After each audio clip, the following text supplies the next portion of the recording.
All right, here we are. Charles Moscowitz here. Thanks for joining me, everyone. And my guest is Ken LaCorte. Ken is the founder of LaCorte News. With a motto of news unspun, talk uncensored, the site highlights media malfeasance and Silicon Valley censorship. Ken was a senior executive at the Fox News Channel, where for the last decade he's headed an editorial team at foxnews.com. Ken, thanks for joining me today. Hey, Charles.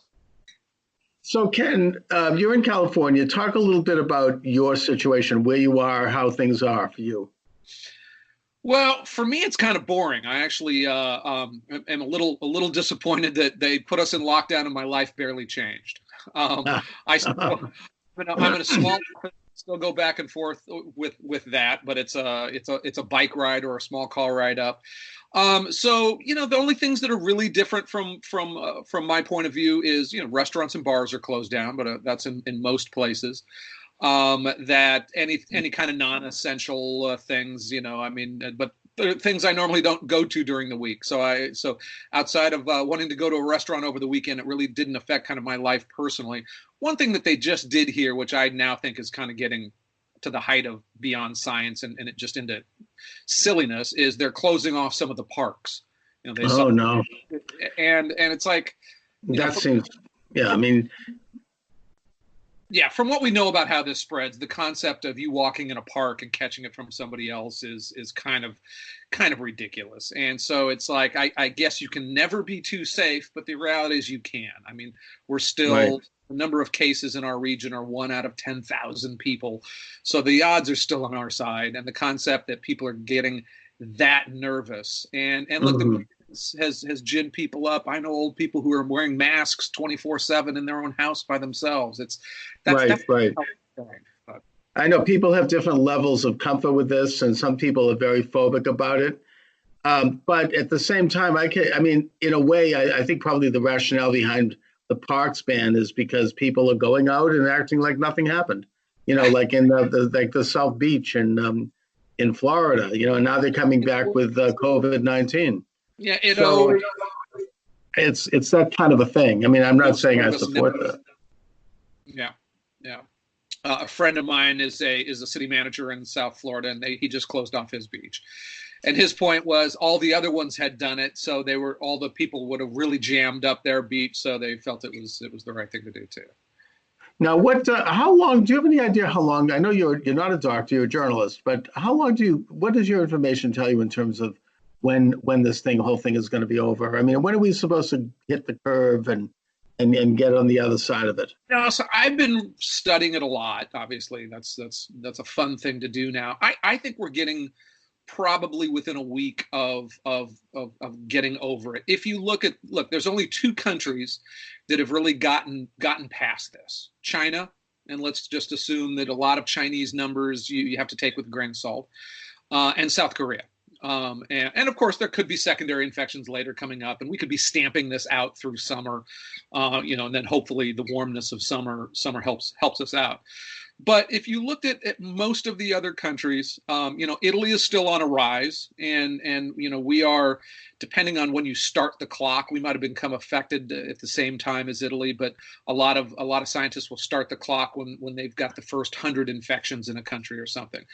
But in the other 2 that it went over, there was a bell curve after about 3 weeks, 4 weeks, and we're getting up to that in about a week. So unless it somehow operates differently in the United States than it did in those other countries, which is, I guess, a possibility, one would hope that it would do the same thing. And Italy seems to be an outlier on the other end. They just seem to be not doing things well. But if you look at America, the per capita death rate of this, we're very, very low compared to most of the other countries that kind of had. Some countries really, they're either lying or they haven't got it much at all. Pakistan, India, they're shutting things down, but they're looking at 500 people in India. A country with right. Apparently, Russia has very few, if any, cases, and I understand that might have something to do with the fact that they closed their border to both Europe and China right away. Right. And they have a more authoritarian type system that people are more used to following orders, so to speak. So maybe they're just culturally more attuned to dealing with something like this, whereas, in America, we're not. I mean, we're like, F you, we're going to go out. It's like we don't follow those kinds of orders so quickly. We don't come to terms with it. I tell you, my area up here, right north in Marin County, right north of San Francisco, people were very, very obedient very quickly. They jumped into it. They did their thing right away, almost to a fault. But I don't know if that was a cultural thing or what that was. San Francisco shut down almost completely. I mean, you go to San Francisco, it's only homeless people around at this point. Right. Through there. Now, the president has talked about this hydrochloroquine combined with zithromycin as being an effective remedy, effective drug for this. And apparently it's being used by hospitals in New York right now. Do you know anything about that? I just know what I saw him saying, hey, let's give it a try. I saw Fauci saying, yeah, well, we really don't know, and we'll try all this. There are anecdotal evidence of, oh, well, we gave it to 1 or 2 people or 5 or 10 people and they got better. But you're talking a disease that 99% of people are getting better by doing nothing except by getting better anyways.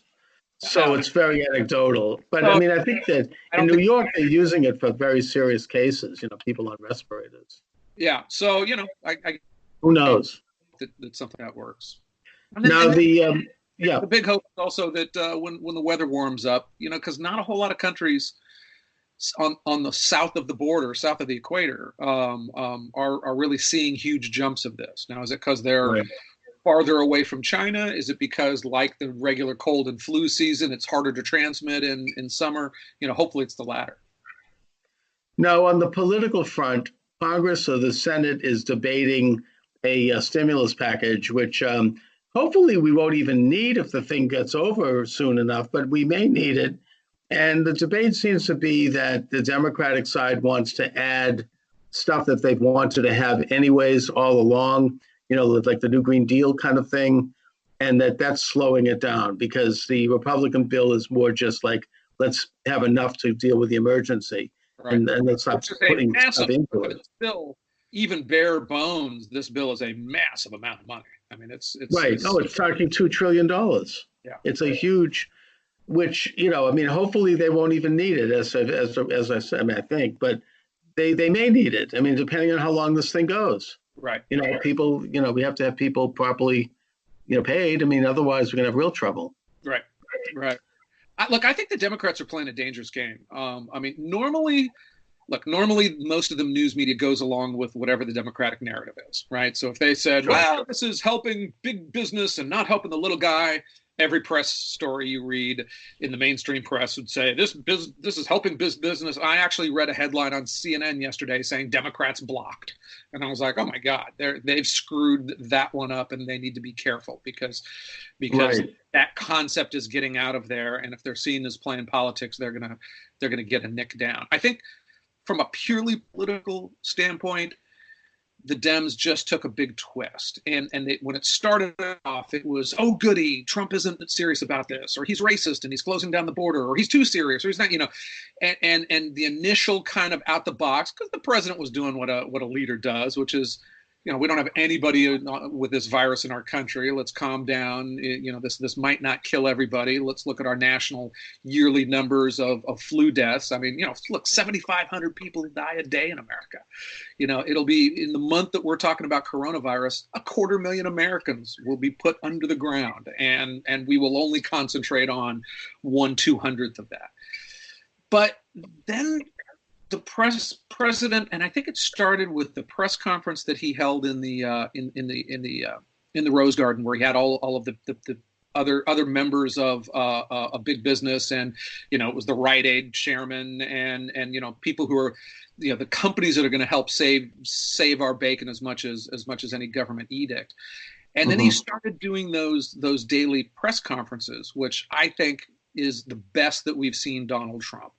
He's not calling people stupid names. He went after a press guy once or twice on things, but it's kind of like what I think that we hoped for the best of when we brought a big businessman into into the White House. And now I'm seeing, I literally saw, I mean, Rachel Maddow was the first one saying that they need to stop broadcasting. The Nets need to stop broadcasting those press conferences. That must be because he's doing well. It's on the head of Vox right now. And they come down to saying, well, he was over encouraging of that drug. And this is a campaign rally. I mean, the intellectual dishonesty that they're now spitting out on that but it's exactly that. He's looking like a commander in chief. He's looking, Joe Biden's coming on looking like he's lost in his own, in his own library with the camera pointing the wrong way. And Trump is looking like a good national forward-footing leader, and that's freaking. Well, I mean, having said that, I think it's also true to say that his response to this thing has been uneven. I mean, there's been some major hiccups. I mean, I think you could say that probably about most world leaders. Maybe the only world leader that's responded well to it is Putin. I don't know, because there's no cases in Russia. But we're at the point now where you seem to think that he's got command of the issues and that, we're doing things right. I think so. I mean, what would you have... I mean, there was the optics of him not panicking from the beginning, and then there are the things that our government did or didn't do. It seems to me like the only real problematic thing is that there's been very much of an unevenness in the testing, that those things didn't get out as much as... Also, the gowns and the masks. We don't have enough supplies for medical people. I mean, that's a big one. Yeah. Not that you can throw the finger of blame, but I've heard people say that he needs to enforce elements of the Emergency Act, and that'll make the masks be manufactured faster than they are now. Is that true? The only thing, I mean, look, part of when you're in the opposition and you see the president doing all these things, you have to say something, right? You can't just be in opposition and say, doing great, Donald. So then you say, no, it shouldn't be $2 billion. It should be $3 trillion. No, you have to do something extra. So, right. No, I get that. But do you think that the masks and the hospital material is being produced fast enough? Is there a way to make it go faster? There is no way that a government edict is going to make mask companies and 3M masks produce faster. I don't believe that for a heartbeat. He does have the physical ability to say, okay, Tesla, you have to start making ventilators. And I think he answered this question very well on the Sunday press conference where they said, why aren't you doing that? I said, well, first of all, we don't know anything about that. What companies are we going to go to? He said the opposite is happening. Companies up and saying, hey, 25 years ago, we used to make ventilators, and now we want to get back into that, and we could use some help on X, Y, and Z. So I think the concept of saying that he should nationalize some company and force them to produce a ventilator that, look, let's be honest, by the time they probably rolled the first ventilator off the line, we're not going to need any more ventilators. I mean, it's something you probably do because it doesn't hurt to make more, but if it takes 2 months to get a ventilator, we're not going to be needing ventilators in America in 2 months. I also think it's true that the companies are doing it. I mean, they're doing it as fast as they possibly can. And the idea of nationalizing businesses, even temporarily, is kind of a dangerous thing because that's what they do. Like that's what the old Soviet Union did. I mean, it's not really the way to go. It's dangerous, and I just think it's not effective. It's like this is the strength of the American structure and the American political structure isn't that we have a government who can give orders. It's that we've created the world's best thriving regulated capitalism system that produces so much stuff in an amazing amount of quantity. So yeah, and the thing with the mask was kind of interesting because I have seen them. And a lot of it was, so I've been reading, there's one doctor, he's a pediatrician, but of course now he's closed as pediatrician and is mainly focusing on this. And he was talking about how they didn't have masks. He finally did. He reached out to dentists, and dentists had a whole lot of these. But I was surprised to hear that the pipeline for that type of stuff wasn't kind of solidified off. In other words, when we all went to Costco, and people bought boxes of these masks and whatnot, the companies that made them sold them back to Costco, and the doctors in private practice didn't really have any kind of like a way to get first dibs on that, which I was a little surprised that's the way it worked. Because I mean, think about it. If everybody in America just bought 3 masks, all right, well, there's 1 billion masks. We probably don't have that many in America right now. So just like the toilet paper, you had an immediate, what happened to all the toilet paper? In a week, it was back. The mask probably is a little bit slower to it, but it was something that, I mean, look, I know that when I ran the Fox News Bureau, we were always kind of prepared for for having to report through a worst case scenario, an earthquake in California or something. So we had backup electricity, we had backup food, we had some of us had weapons, we had some basic protective stuff. Every reporter is supposed to drive around with a packed bag in the trunk of their car 24/7. So it seems like at least the local docs didn't have as now, whether that's hitting the hospitals as much and that they only stored a month of these things instead of 6 months because they take up space.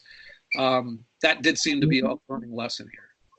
Well, I mean, maybe one of the positive lessons that'll come out of this after the fact is that all Americans and all businesses ought to do prepping and be prepared for disaster, because we kind of forgot how to do that.